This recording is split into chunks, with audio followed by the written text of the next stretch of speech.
तो चलिए topic start करते हैं, अकाउंटिंग रेशो। सबसे पहले आप ये देखो अकाउंटिंग रेशो होती क्या है। ये सारी छोटी छोटी सी एब्रीविएशंस हैं, डिटेल्ड में नहीं है।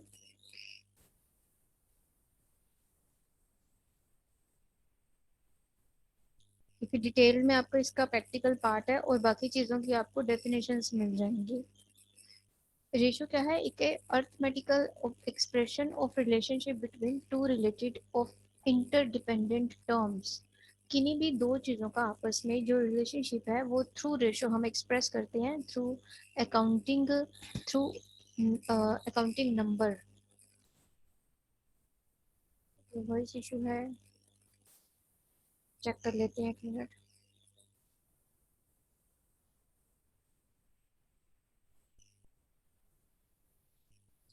चेक कर लेते हैं।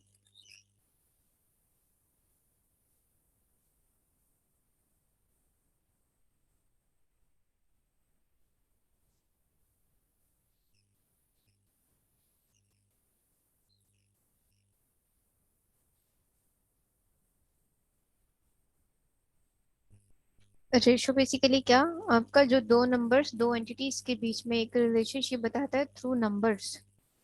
अकाउंटिंग रेशो एक मैथमेटिकल एक्सप्रेशन जो है वो है, जो आपको क्या शो करेगा, दो एंटिटीज, दो किन्हीं भी फाइनेंशियल ग्रुप्स या स्टेटमेंट्स के बीच में एक लिंक बताएगा। अब जैसे कोई भी लैक्स में है डाटा, थाउजेंड्स में है, जैसे उसको हम एक सिंपल सिंप्लीफाई करके नंबर में हम उसका रिजल्ट जो है वो दिखाते हैं। जैसे एसेट्स और लाइबिलिटीज हैं, वो हमारे पास 3 लैक्स एसेट्स हैं और आपकी 1,50,000 जो है वो लाइबिलिटीज हैं। तो आप क्या करेंगे, उसका अल्टीमेट जो आपका जो बैलेंस बचेगा, आप उसको क्या 3:3:1.5 इस तरह से आप उन्हें दिखा सकते हैं। ये टैली में भी हम लोग स्टडी करेंगे रेशियो एनालिसिस को। एक ही पेज पे, एक ही स्क्रीन पे सारी फाइनेंशियल टर्म्स को एक अनुपात में दिखाना। अभी क्यों बनाते हैं रेशियो एनालिसिस?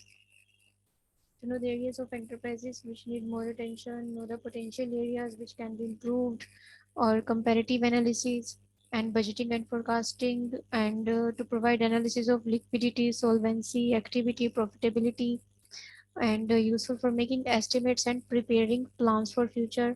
तो इन सब में बेसिकली क्या आता है कि आप एक तो फ्यूचर फोरकास्टिंग के लिए भी अपने रेशो को स्टडी कर सकते हैं कि आपका पास्ट में कैसे था, उसके बेस पे आपने अपना फ्यूचर कैसे प्लान करना है। और जो आपकी लिक्विडिटी, सोल्वेंसी, एक्टिविटी, 4 तरह के जैसे रेशो हैं, इनका एनालिसिस करके बेसिकली आप इनको और आगे इम्प्रूव कर सकते हैं। 4 तरह की रेशो है, इन्हें प्रैक्टिकली आगे स्टडी करेंगे। और उसके बाद आप जौन जौन से हमारे वीक एरियाज हैं जहाँ पे अभी हमें काम करने की ज़रूरत है, वो भी हमें रेशियो एनालिसिस से पता लग जाते हैं, जिन्हें अभी आपने इम्प्रूव करना है। जो वीक पॉइंट्स हैं वो भी आपको यहीं से पता लगते हैं। अब इसके एडवांटेजेस क्या हैं, क्या इसके फ़ायदे होते हैं? Useful in analysis of financial statements, helps in simplifying accounting figures, useful in judging the operating efficiency of business, helps in identification of problem areas, and helpful in comparative analysis। जो हमारी financial statements हैं उसको analysis करने के लिए हमारा जो ratio है वो यूज़ होता है। आपको पूरी पूरी स्टेटमेंट्स नहीं पढ़नी पड़ती, वो थाउजेंड्स, लैक्स और करोड्स की। आप कुछ नंबर्स से ही आइडिया लगा सकते हैं, सिर्फ नंबर्स के बेस पे। और इसी तरह जो अकाउंटिंग फिगर्स हैं ये उनको सिंप्लीफाई करता है, उन्हें स्टडी करना इजी हो जाता है। और कंपनी की जो हमारी ऑपरेटिंग एफिशिएंसी है, जो हमारी ऑपरेशनल एक्टिविटीज़ हैं, वो थ्रू नंबर्स आइडेंटिफाई हो जाती हैं। और जितने भी हमारे प्रॉब्लम एरियाज हैं उन्हें आइडेंटिफाई करने में हेल्पफुल है।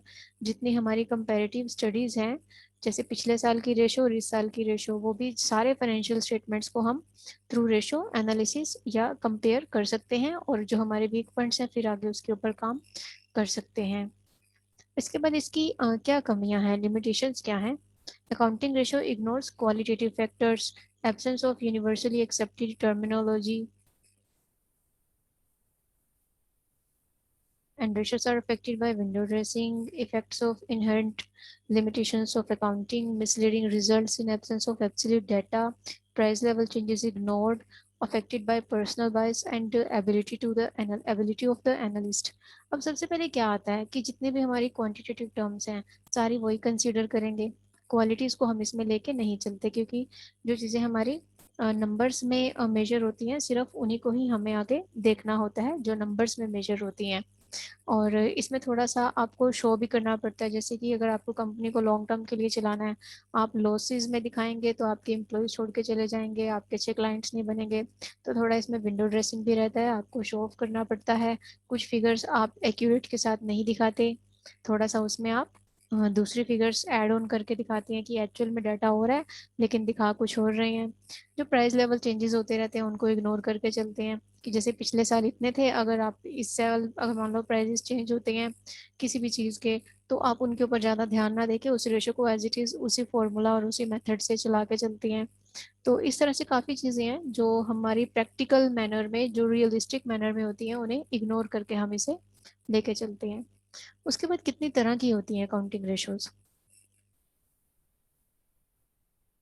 सबसे पहले आती है लिक्विडिटी रेशो। बेसिकली ये चार तरह की होती हैं लिक्विडिटी रेशोज। और लिक्विडिटी रेशो क्या है, जो फर्म्स की ability to fulfil its short term financial obligations, जितने हमारे शॉर्ट टर्म पेमेंट्स हैं उन्हें पे करने के लिए हमारे पास जो लिक्विड रेशो है वो हमें ये बताती है जितने शॉर्ट टर्म पेमेंट्स करनी है हमने।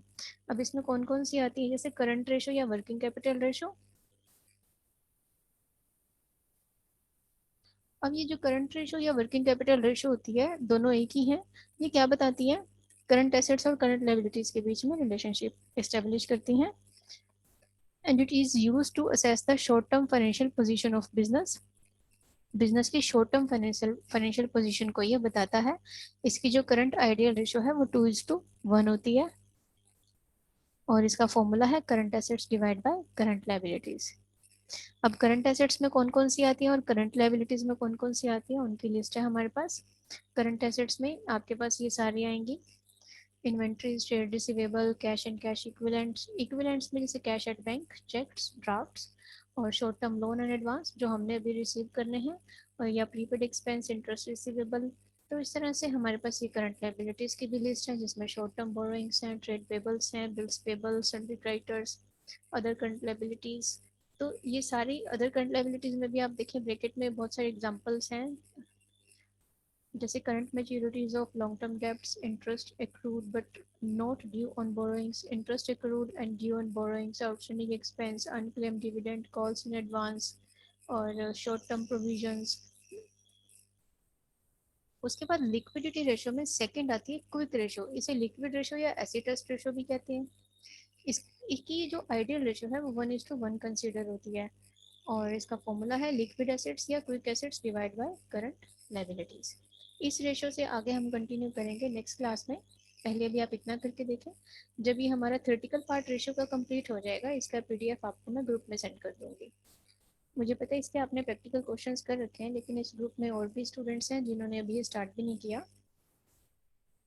तो पहले इसका theoretical part with formulas definitions हम अच्छे से करके चलेंगे, एग्जाम में आती है इसकी थ्योरी और इसके फॉर्मूलाज भी। लिक्विड रेशो से कल स्टार्ट करते हैं।